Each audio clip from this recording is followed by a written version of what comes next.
বেগম জিয়ার শারীরিক অবস্থা অপরিবর্তিত। চিকিৎসার জন্য বিদেশ নিতে চাইলে সহযোগিতা করবে সরকার। তারেক রহমান ফিরতে চাইলে একদিনের মধ্যে দেবে ট্রাভেল পাস। অপহরণ, ছিনতাইয়ের আখড়া সিলেট মহানগর। নিরাপত্তা নিয়ে আতঙ্কিত নগরবাসী। অপরাধীদের চিহ্নিত করে দ্রুত বিচারের দাবি। নিয়মিত অভিযানের কথা জানালো পুলিশ। এবং ক্ষেপণাস্ত্র উৎক্ষেপণে শেষ হলো বঙ্গোপসাগরে নৌবাহিনীর বার্ষিক মহড়া। যুদ্ধের কলাকৌশল প্রদর্শন। বরিশাল মেরিন একাডেমি থেকে ৬১ নাবিকের পাস আউট।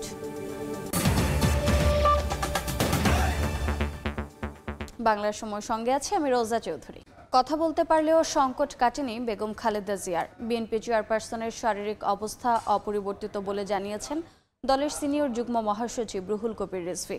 বিদেশে চিকিৎসার বিষয়ে এখনও মেডিকেল বোর্ড কোনো সিদ্ধান্ত নেয়নি বলেও জানান তিনি। দলীয় প্রধানের সুস্থতার জন্য দেশবাসীর কাছে দোয়া চেয়েছেন নেতারা। ফুসফুস ও হৃদযন্ত্রের সংক্রমণ নিয়ে রাজধানীর এভার কেয়ার হাসপাতালের সিসিইউতে চিকিৎসাধীন বিএনপি চেয়ারপারসন বেগম খালেদা জিয়া। সাবেক এই প্রধানমন্ত্রীর স্বাস্থ্যের খবর নিতে প্রতিদিনের মতো রোববার সকালেও হাসপাতালের সামনে আসেন নেতাকর্মীরা। তাদের প্রার্থনা দ্রুত সুস্থ হয়ে উঠবেন বেগম জিয়া। ইনশাআল্লাহ আমাদের নেত্রী, আমার গণতন্ত্রের মা, ইনশাআল্লাহ আমাদের মাঝে ফিরে আসবে। সবাই প্রার্থনা করে যাতে দেশনেত্রী বেগম খালেদা জিয়া আবার আমাদের মাঝে সুস্থ হয়ে ফিরে আসে। মানুষের অধিকার প্রতিষ্ঠার জন্য এই নেত্রী যে অপরিসীম ত্যাগ স্বীকার করেছেন সেটা সর্বজন বিদিত। আজকে উনি যে অবস্থায় রয়েছেন সেখানে আমরা শুধু মানুষের কাছে দোয়া চাই। এদিকে দুপুরে নয়াপল্টনে কেন্দ্রীয় কার্যালয়ে জরুরি সংবাদ সম্মেলনে বিএনপির সিনিয়র যুগ্ম মহাসচিব রুহুল কবির রিজভী জানান, বেগম খালেদা জিয়ার শারীরিক অবস্থা অপরিবর্তিত। বিদেশে চিকিৎসার বিষয়ে এখনও মেডিকেল বোর্ড কোনো সিদ্ধান্ত নেয়নি। তার শারীরিক অবস্থা অপরিবর্তিত রয়েছে এবং তার বিদেশ যাওয়ার ব্যাপারে তার মেডিকেল বোর্ড এখনো কোনো পরামর্শ দেননি। বেগম খালেদা জিয়া অসুস্থ থাকায় বিএনপির বিজয় দিবসের কর্মসূচি স্থগিত করা হয়েছে বলেও জানায় রিজভী। এই কর্মসূচিটি স্থগিত রাখছে। শাহিন আলম, সময় সংবাদ, ঢাকা। দেশের প্রথম নারী প্রধানমন্ত্রী বেগম খালেদা জিয়ার শারীরিক অবস্থার অবনতিতে উদ্বেগ ছড়িয়ে পড়েছে সারা দেশে। তবে বগুড়া ও ফেনীর মানুষের অনুভূতি যেন আলাদা। দুই জেলায় গেলেই বেগম খালেদা জিয়া নিরাপত্তা বলয় ভেঙে সাধারণ মানুষের সঙ্গে মিশে যেতেন, ঠিক পরিবারের সদস্যের মতো। ভুলে যেতেন প্রধানমন্ত্রীর পরিচয়, হয়ে উঠতেন ফেনীর কন্যা ও বগুড়ার পুত্রবধূ। আর তাই তার অসুস্থতার খবর ছড়িয়ে পড়তেই দুই জেলাবাসীর মাঝে নেমে এসেছে দুশ্চিন্তার ছায়া। বেগম খালেদা জিয়ার সুস্থতায় চলছে প্রার্থনা। ১৯৮২ সালের সামরিক অভ্যুত্থানের পর যখন গণতন্ত্রের পথ রুদ্ধ হয়ে যায়, তখন দেশের আন্দোলন সংগ্রামের কেন্দ্রবিন্দু হয়ে ওঠেন বেগম খালেদা জিয়া। বিএনপির নেতৃত্বে আসার মধ্য দিয়েই শুরু হয় তার নতুন অধ্যায়। ভোটের মাঠ কখনোই হতাশ করেনি বেগম জিয়াকে। ১৯৯১ সাল থেকে ২০০৯ পর্যন্ত প্রতিবারই বগুড়া ৭ এবং ফেনী ১ থেকে তিনি জনপ্রতিনিধি নির্বাচিত হয়েছেন। খালেদা জিয়ার অসুস্থতায় তাই দুটি আসনের স্থানীয় নেতাকর্মী ও ভোটাররা উদ্বিগ্ন। ১৫ বছর যে যন্ত্রণায় উনি যে ভোগ করছে তাতে উনি অসুস্থ। আমরা তিনবারে তো সাবেক প্রধানমন্ত্রী বেগম খালেদা জিয়া, আমরা দোয়া ও স্বাস্থ্য কামনা করি। মহান রাব্বুল আলামিনের কাছে প্রার্থনা করি আমাদের প্রিয় নেত্রী আপসীন দেশ নেত্রীকে আল্লাহ যেন নেক হায়াত দিয়ে আল্লাহ সুস্থতা দান করে। দেশের এই ক্রান্তিলগ্নে বেগম জিয়াই ঐক্যের একমাত্র প্রতীক হয়ে আছেন। তাই দ্রুত তিনি সুস্থ হয়ে বগুড়া ও ফেনী সহ পুরো দেশের মানুষের ভাগ্য উন্নয়নে আবারও কাজ করবেন বলে আশা দুই জেলার স্থানীয় নেতৃত্বের। দেশে একটি সংকট চলছে, এই সংকটের একমাত্র উত্তরণের প্রতীক হিসাবে আমি মনে করি যে বেগম খালেদা জিয়া। আমাদের বিশ্বাস ইনশাআল্লাহ ইনি চিকিৎসাধীন অবস্থাতে সুস্থ হবেন। এবারের সংসদ নির্বাচনে বগুড়া ৭ এবং ফেনী ১ এর পাশাপাশি দিনাজপুর ১ থেকে ধানের শীষের প্রার্থী হয়েছেন বিএনপি চেয়ারপারসন বেগম খালেদা জিয়া। মুরসালিন হক জুনায়েদ, সময় সংবাদ। তারেক রহমান দেশে ফিরতে চাইলে একদিনের মধ্যে ট্রাভেল পাস দেবে সরকার। তবে তার ফেরা নিয়ে মন্ত্রণালয় বা দূতাবাসের কাছে কোনো তথ্য নেই বলে জানিয়েছেন পররাষ্ট্র উপদেষ্টা। চিকিৎসার জন্য বেগম জিয়াকে বিদেশ নিতে চাইলে সরকার সহযোগিতা করবে বলেও জানান তিনি। আওয়ামী লীগ ছাড়াই নির্বাচন হবে জানিয়ে তৌহিদ হোসেন বলেন, তারেক রহমানের দেশে আসার ওপর নির্বাচন গ্রহণযোগ্যতা নির্ভর করে না। শেখ হাসিনাকে ফেরত না দেওয়ার মতো একটি ইস্যুতে ভারতের সঙ্গে সম্পর্ক আটকে থাকবে না বলেও জানান উপদেষ্টা। বিএনপির চেয়ারপারসন বেগম খালেদা জিয়ার গুরুতর অসুস্থতার সময়ে লন্ডনে দলের ভারপ্রাপ্ত চেয়ারম্যান এবং ছেলে তারেক রহমান দেশে ফেরা নিয়ে তার ফেসবুক স্ট্যাটাস রাজনীতির পাশাপাশি এখন কূটনীতির ময়দানেও আলোচনার বিষয়। রোববার দুপুরে জাতীয় প্রেস ক্লাবে কূটনীতিক সাংবাদিক প্রতিনিধিদের সংগঠন ডিক্যাবের আলাপনে উঠে আসে প্রসঙ্গ। এক প্রশ্নের জবাবে পররাষ্ট্র উপদেষ্টা জানান, তারেক রহমানের দেশে ফেরা নিয়ে সরকারের কোনো বাধা নেই। তার দেশে ফেরা নিয়ে মন্ত্রণালয় বা দূতাবাসের কাছে নেই কোনো তথ্য। তারেক রহমান ফিরতে চাইলে একদিনের মধ্যে ওয়ান টাইম ট্রাভেল পাসের ব্যবস্থা করা হবে বলেও জানান তৌহিদ হোসেন। পত্রপত্রিকাতে যেটুকু আসে আমার কাছে আলাদাভাবে কোনো ধরনের কোনো তথ্য নাই এ ব্যাপারে। না, আমাদের কাছে এরকম কোনো তথ্য নেই। পাসপোর্ট থাকে না বা মেয়াদ উত্তীর্ণ হয়ে যায়, তখন কেউ যদি আসতে চান তাহলে তাকে আমরা ওয়ান টাইম পাস একটা দিয়ে দিই আর কি, একবার দেশে আসার জন্য। তো এটা দিতে একদিন লাগে, কাজে এটা উনি যদি আজকে বলেন যে উনি আসবেন, আগামীকাল আমরা এটা দিয়ে পরশুদিন উনি প্লেনে উঠতে পারবেন, কোনো অসুবিধা নেই। আওয়ামী লীগ ছাড়াই নির্বাচন হবে উল্লেখ করে পররাষ্ট্র উপদেষ্টা বলেন, তারেক রহমানের দেশে আসার উপর নির্বাচনের গ্রহণযোগ্যতা নির্ভর করে না। আওয়ামী লীগ এবার নির্বাচনে থাকবে না, কারণ তার সব কার্যকলাপ নিষিদ্ধ করা হয়েছে। তাকে পার্টিটাকে নিষিদ্ধ করা হয়নি, কিন্তু তাদের রাজনৈতিক কার্যকলাপ নিষিদ্ধ করা হয়েছে। এবং এটার ব্যাপারে আমার মনে হয় না যে বাংলাদেশের সমাজ খুব নেগেটিভলি দিয়েছে এটাকে। কাজে এটা আওয়ামী লীগ থাকবে না, এটা আমরা ধরে নিই। চিকিৎসার জন্য বেগম জিয়াকে বিদেশে নিতে চাইলে সরকার সব ধরনের সহযোগিতা করবে বলেও জানান পররাষ্ট্র উপদেষ্টা। এই মুহূর্তে উনি আসলে বিদেশে যাকে নিয়ে যাওয়ার মতো অবস্থায় নেই। যদি একটু ইমপ্রুভ করে তাহলে নিয়ে যাওয়া হবে, এবং সেজন্য বিভিন্ন অ্যারেঞ্জমেন্ট পার্টির পক্ষ থেকে করা হচ্ছে। আমরা সহায়তা করতেছি, যেটুকু যেখানে সহায়তা প্রয়োজন আমরা করব। দিল্লির সঙ্গে ঢাকার উষ্ণ সম্পর্ক শুধুমাত্র দুদেশের সরকারের মধ্যে ছিল, জনগণের মধ্যে নয়। উল্লেখ করে তিনি বলেন, শেখ হাসিনাকে ফেরত না দেওয়ার একটি ইস্যুতে ভারতের সঙ্গে সম্পর্ক আটকে থাকবে না। যদি শেখ হাসিনাকে ফেরত না দেয়, আমার মনে হয় শুধু একটি ইস্যুতে আমাদের সম্পর্ক আটকে থাকবে না। শাতিলা শারমিন, সময় সংবাদ, ঢাকা। খুলনা থেকে সরাসরি যোগ দিচ্ছেন সহকর্মী তানজিম আহমেদ। তানজিম, খুলনায় আদালত চত্বরের সামনে ডাবল মার্ডারের যে চাঞ্চল্যকর ঘটনা ঘটেছে সে বিষয়ে ধীরে ধীরে বিভিন্ন তথ্য সামনে আসতে শুরু করেছে। এ পর্যন্ত আমরা যতটুকু জানতে পেরেছি, দুটি শীর্ষ সন্ত্রাসী গ্রুপের মধ্যে আধিপত্য সহ বিভিন্ন বিষয়ে যে দ্বন্দ্ব, তার জেরেই আসলে আজকের এই হত্যাকাণ্ড। এবং ঠিক আদালত চত্বরের এই যে জায়গাটিতে আমরা রয়েছি, একটি অস্ত্র মামলায় মহানগর যে দায়রা জজ আদালতে হাজিরা দিতে এসেছিলেন নিহতের হত্যাকাণ্ডের শিকার হয়েছেন যে রাজন ও হাসিব। তারা আসার পরে আসলে হাজিরা শেষে যখন তারা বের হয়ে এই আদালতের গেটটি থেকে বের হয়ে এখানে আসেন, এরপরে আগে থেকে 5-6 জনের একটি দল যারা উৎপেতে ছিল তারা আসলে তাদের উপর হামলা করে। এই সময় তাদেরকে কোপানো, গুলি করে মৃত্যু নিশ্চিত করে তারা আসলে স্থানটি ত্যাগ করেন। যখন হাসপাতালে নিয়ে যাওয়া হয় তাদেরকে আসলে চিকিৎসক মৃত ঘোষণা করেন। সর্বশেষ খবর আমরা যতটুকু জানতে পেরেছি, তাদের মরদেহ খুলনা মেডিকেল কলেজ হাসপাতালের মর্গে রয়েছে, সেখানে আসলে স্বজনরা এসেছেন।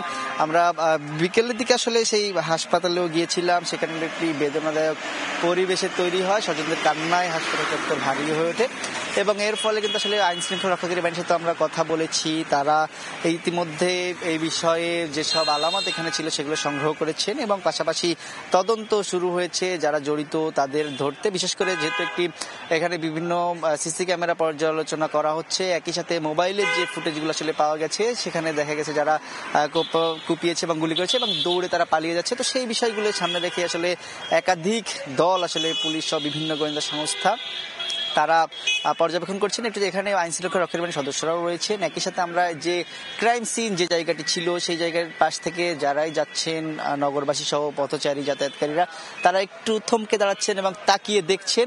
এবং আসলে একই সাথে কিন্তু নগরবাসী উদ্বেগ প্রকাশ করেছেন, অর্থাৎ চলতি মাসেই একই সাথে খুলনায় একাধিক হত্যাকাণ্ডের ঘটনা ঘটেছে, ট্রিপল মার্ডারের ঘটনা ঘটেছে। এরপরে আজকের আবার যে ডাবল মার্ডার, সবকিছু মিলিয়ে আইন শৃঙ্খলা পরিস্থিতির অবনতি নিয়ে এবং আদালত চত্বরের মতো একটি যেখানে নিরাপদ জায়গা মনে করা হয় সেখানেও এই ধরনের হত্যাকাণ্ড অস্ত্র নিয়ে সেটিকে আসলে খুবই শঙ্কার কারণ হিসেবে দেখছেন নগরবাসী। তো খুলনা আদালত চত্বরের সামনে থেকে আজকে যে ডাবল মার্ডারের ঘটনার সর্বশেষ খবর আমার কাছে এইছি।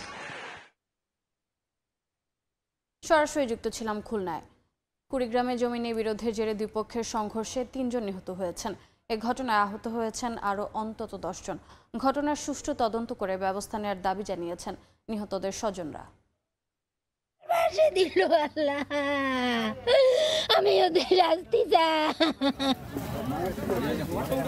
16 শতক জমিকে কেন্দ্র করে কুড়িগ্রামে নাগেশ্বরীর ধনী পাগলা এলাকায় আরশাদ আলী ও তার চাচাতো ভাই আলতাফ হোসেনের বিরোধ দীর্ঘদিনের। রোববার ওই জমিতে কাজ করা নিয়ে প্রথমে বাগবিতণ্ডা, পরে দেশীয় অস্ত্র নিয়ে সংঘর্ষে জড়িয়ে পড়েন দুই পক্ষের লোকজন। খবর পেয়ে পুলিশ দ্রুত ঘটনাস্থলে গিয়ে পরিস্থিতি নিয়ন্ত্রণে আনে।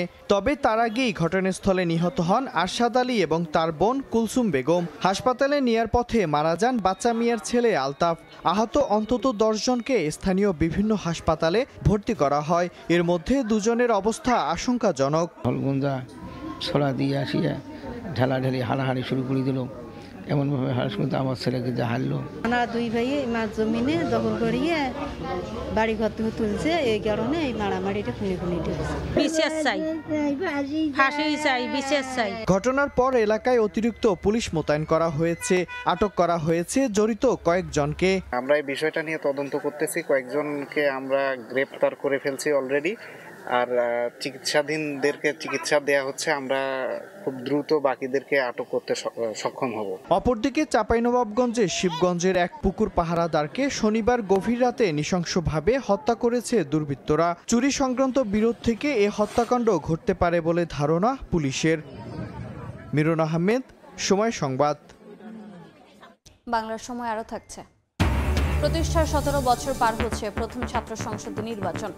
বেগম রোকেয়া বিশ্ববিদ্যালয় উৎসবের আমেজ। মনোনয়নপত্র বিক্রি চলবে কালও। প্রার্থীদের ডোপ টেস্ট বাধ্যতামূলক। 10ম গ্রেড বাস্তবায়নের দাবিতে সারা দেশে কর্মবিরতি পালন করেছেন মেডিকেল টেকনোলজিস্ট ও ফার্মাসিস্টরা। দাবি না মানলে 3 ডিসেম্বর অর্থ দিবস ও পরদিন থেকে পূর্ণ দিবস কর্মবিরতির ঘোষণা দেন আন্দোলনকারীরা। এদিকে 2 ঘন্টার কর্মবিরতিতে ফার্মেসি ও প্যাথোলজি বিভাগ বন্ধ থাকায় ভোগান্তিতে পড়েন রোগীরা। বেতন বৈষম্যের শিকার হচ্ছেন দাবি তুলে এবার আন্দোলনে মেডিকেল টেকনোলজিস্ট ও ফার্মাসিস্টরা। এরই অংশ হিসেবে রোববার সকাল 9টা থেকে বেলা 11টা পর্যন্ত দেশের বিভিন্ন হাসপাতালে এক্স-রে, রক্তদান সহ বিভিন্ন পরীক্ষা নিরীক্ষা বন্ধ রাখেন আন্দোলনকারীরা। 2 ঘন্টা বন্ধ থাকে হাসপাতালের ফার্মেসিও। 10ম গ্রেড বাস্তবায়নের দাবিতে কর্মবিরতিতে নামেন চট্টগ্রাম মেডিকেল টেকনোলজিস্ট ও ফার্মাসিস্টরা।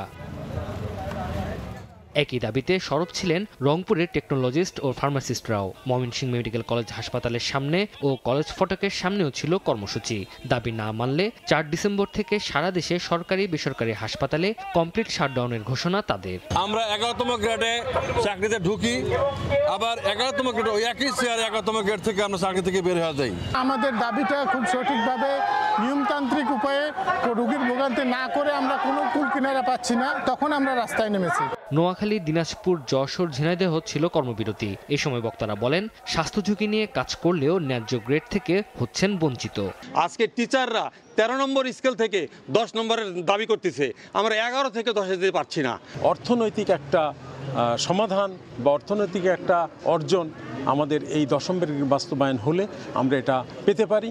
কর্মবিরতির কারণে পরীক্ষা নিরীক্ষা বন্ধ থাকায় সৃষ্টি হয় ভোগান্তি। কিসের জন্য আন্দোলন করে? আমাদের ওষুধ না দিয়ে দাঁড়া করে রাখছি। অনেক অপারেশনের রোগী আছে, ওষুধের লেগে দাঁড়ায় আছে। এই মারা গেলে দায় ভাড়া নিব। ঢাকা মেডিকেল কলেজ হাসপাতালের টেকনোলজিস্ট ও ফার্মাসিস্টরাও একাত্মতা প্রকাশ করেছিলেন কর্মবিরতিতে। আমাদের ন্যায্য অধিকার। তানজিল হাসনাত, সময় সংবাদ। চট্টগ্রাম কক্সবাজার মহাসড়ক 6 লেনে উন্নীত করার দাবিতে 3 ঘন্টা সড়কে অবরোধ কর্মসূচি পালন করেন স্থানীয়রা। এতে চরম ভোগান্তিতে পড়েন যাত্রী ও চালকরা। দাবি পূরণের আশ্বাস না পাওয়া পর্যন্ত কর্মসূচি চালিয়ে যাওয়ার ঘোষণা দেন তারা। এদিকে একই দাবিতে সাতকানিয়া, কেরানীহাট, লোহাগাড়ায়ও অবরোধ কর্মসূচি পালন করেন এলাকাবাসী। স্লোগানে মুখর চারপাশ। চট্টগ্রাম কক্সবাজার মহাসড়কে চকরিয়া মাতামুহুরী সেতুর দুপাশে রশি দিয়ে ব্যারিকেড দিয়ে মিছিল ও বিক্ষোভ করেন শিক্ষার্থী সহ স্থানীয়রা। চট্টগ্রাম কক্সবাজার মহাসড়ক 6 লেনে উন্নীত করার দাবিতে 3 ঘন্টা ব্লকেট কর্মসূচি পালন করা হয়। চট্টগ্রাম কক্সবাজার হাইওয়েতে যতগুলো মানুষ মারা গেছে বেশিরভাগই রুট অ্যাক্সিডেন্টে। ব্যারিকেডের কারণে মহাসড়কের দুপাশে দীর্ঘ যানজটে ভোগান্তিতে পড়েন যাত্রী ও চালকরা। অনেকে পায়ে হেঁটেই গন্তব্যের উদ্দেশ্যে রওনা দেন। এটা থেকে কিছু কিছু অধিকার আসলে আমাদেরকে আদায় করে নিতে হয় বাধ্য করে সরকার।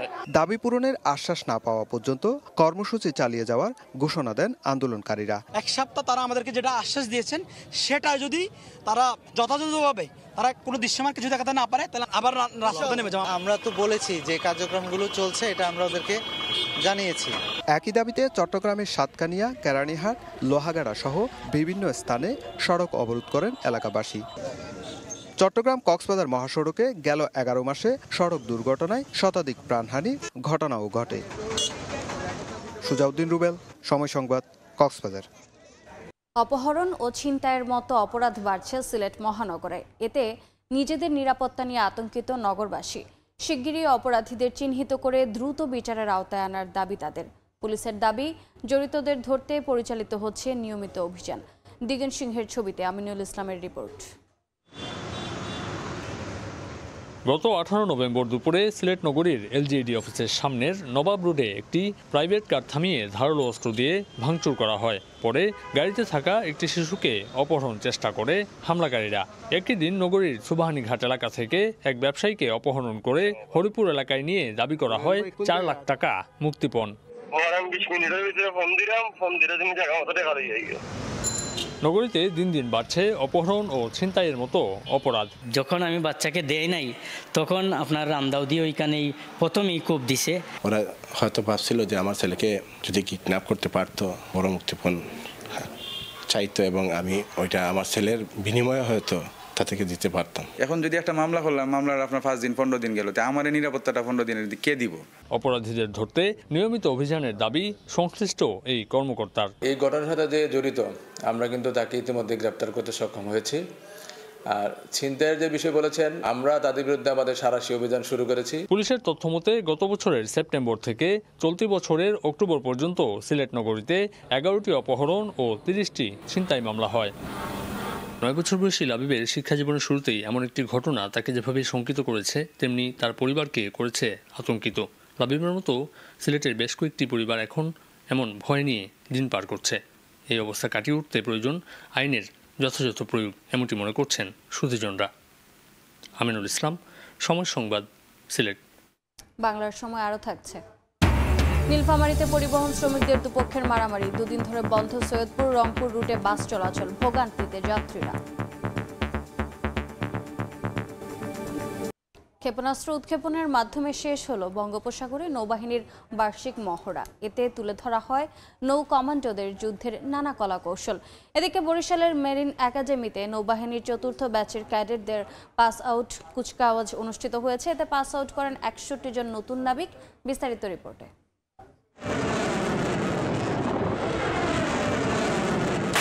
শত্রুপক্ষের টার্গেট লক্ষ্য করে বাংলাদেশ নৌবাহিনীর যুদ্ধজাহাজ থেকে ক্ষেপণাস্ত্র নিক্ষেপ করা হচ্ছে। সফলভাবে নিক্ষেপের মাধ্যমে একে একে ধ্বংস করা হচ্ছে শত্রুপক্ষকে।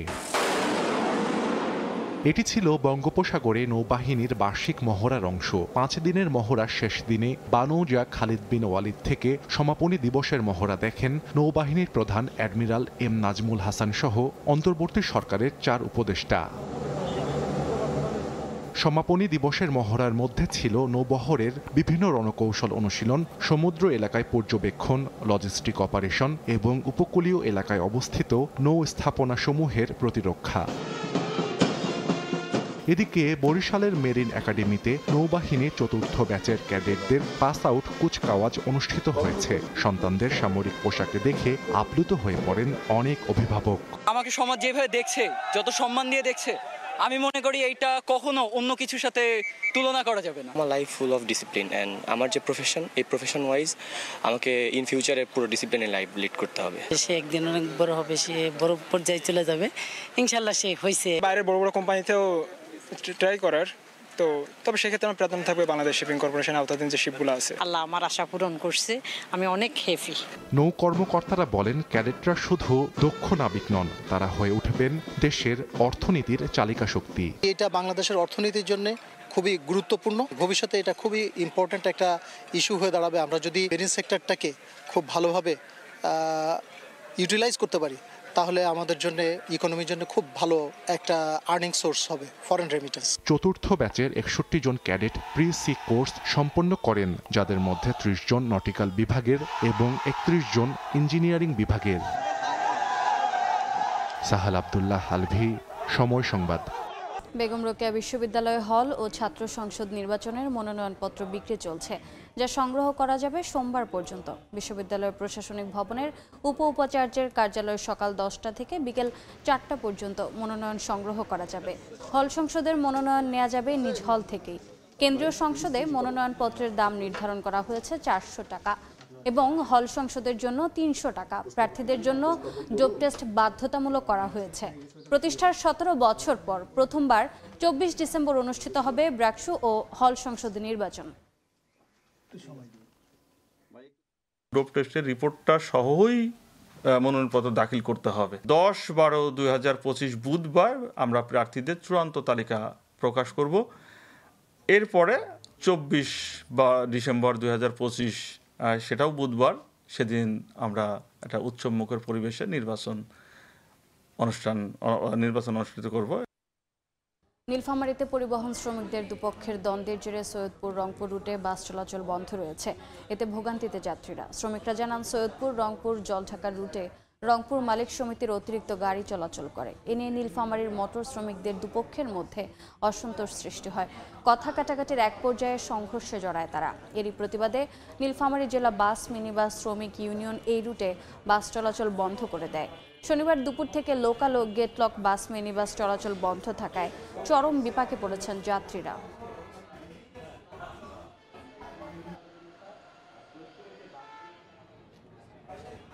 ব্যবসায়ীদের ওপর হামলার প্রতিবাদ ও অবৈধ ফুটপাত উচ্ছেদের দাবিতে কিশোরগঞ্জে কমপ্লিট শাটডাউন পালন করা হয়েছে। সকালে সড়ক অবরোধ করে বিক্ষোভ সমাবেশ করেন ব্যবসায়ীরা।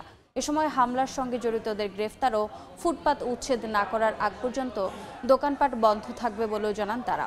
পরে দ্রুত হকার মুক্ত করতে জেলা প্রশাসক ও পুলিশ সুপারকে স্মারকলিপি প্রদান করেন ব্যবসায়ীরা। শনিবার রাতে একটি ছিনতাইয়ের ঘটনাকে কেন্দ্র করে শহরের কাঁচারি এলাকায় এক ব্যবসায়ী ও দোকান কর্মচারীকে বেধড়ক মারধর করে ফুটপাতের কয়েকজন ব্যবসায়ী।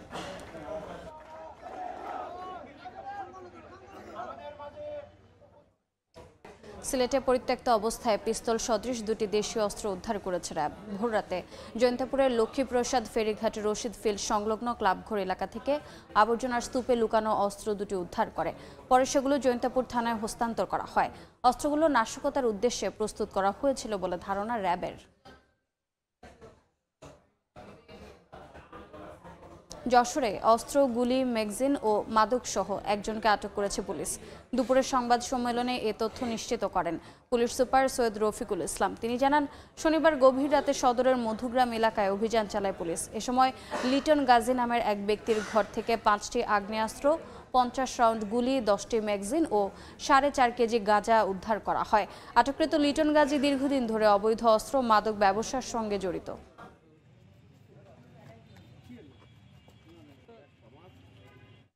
বাংলার সময়ের শীর্ষ সংবাদগুলো জানিয়ে দিচ্ছে আরেকবার। বেগম জিয়ার শারীরিক অবস্থা অপরিবর্তিত। চিকিৎসার জন্য বিদেশ নিতে চাইলে সহযোগিতা করবে সরকার। তারেক রহমান ফিরতে চাইলে একদিনের মধ্যে দেবে ট্রাভেল পাস।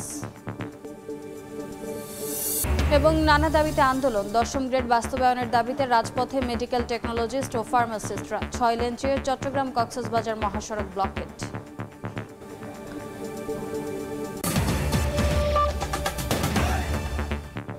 এই ছিল বাংলার সময়। এরপর সন্ধ্যার সময় নিয়ে থাকবেন গোলাম রাব্বি। রোজা, আপনাকে ধন্যবাদ। সন্ধ্যার সময় নিয়ে আসছি কিছুক্ষণ পর। সঙ্গেই থাকুন সময়।